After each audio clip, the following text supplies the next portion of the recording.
Haleluya, haleluya. Twagala okumanya kiki Mukama ky'asanyukira naawe nze naawe olwaleero tube naffe nga tukyenyigiramu. Mukama Katonda waliwo ebimusanyusa tugeze ng'omwana wabikoze. Ffenna tuli baana maaso ga Katonda naye wabeerawo abaana ogamba nga wobeera n'abaana ewaka abaana babiri, omwana omuwuliza obeera omwagala nnyo ne Mukama Katonda waatyo, oyo omwana amuwulira n'akola bye yeetaaga ye mwana.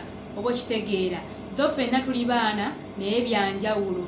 Abo abawulira Mukama Katonda, abawulira eddoboozi lya Katonda, abakulembera omwoyo omutukuvu be baana ba Katonda. Mukama yeebazibwe. Bwetugenda mu ngero 15:8 lugamba nti saddaaka ey'omubi ya muzizo eri Mukama, naye okusaba kw'abagolokofu kwasanyukira. Mukama Katonda ayagala nnyo n'osabira mu bugolokofu, ng'omutima gwo mugolokofu, omutima gwo nga mulungi, ebirowoozo byo nga birungi. Tosobola kubanga obeetukuza gwe nga wekka. That's why tulina omwoyo omutukuvu. Tugenda maaso ga Mukama ne tumusaba atulongoose nga twenenya. Obulokozi butegeeza okusaasira n'okusonyiyibwa, meaning nti wetwenenya tusonyiyibwa ebibi byaffe, Katonda n'atulongoosa emitima gyaffe, n'atulongoosa ebirowoozo byaffe, neso okubeera nga tulongooka. Wetulongooka kye kisinga omusanyusa, bagamba tasanyukira kufa kwa mubi luli twakiraba. Oba kitegeera tasanyukira kufa. Mukama tasanyukira kuki kufa kwa mubi. Mukama yeebazibwe. Oba kitegeera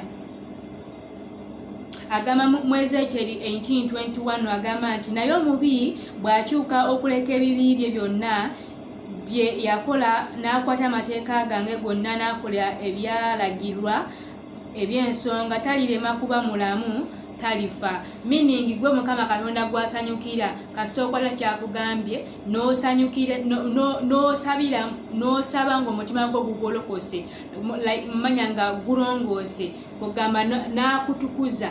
Naye osobola okusiga, osobola okuyamba, naye ng'ofuna mpeera y'abansi ne bakusinza ne bakuwa ebitiibwa, naye nga maaso ga Katonda nga tosiimibwa olw'ekyo kyokola, kubanga obeera okikola ku lulwo nga tokikolera mu maaso ga Katonda, kubanga ffe buli kye tukola kyonna kiba mu maaso ga Katonda. Kiba kirina kuba nga kigulumiza Mukama. Mini tulina okusaba n'omutima omugolokofu. Mukama yeebazibwe. So si kuwayo bubi saddaaka n'okola ki naye ng'ate oli mubi mu mutima gwo. Obubi obwo Mukama bw'ogendayo agenda kuba akulongoosa. Bulamu Viki ge mannya.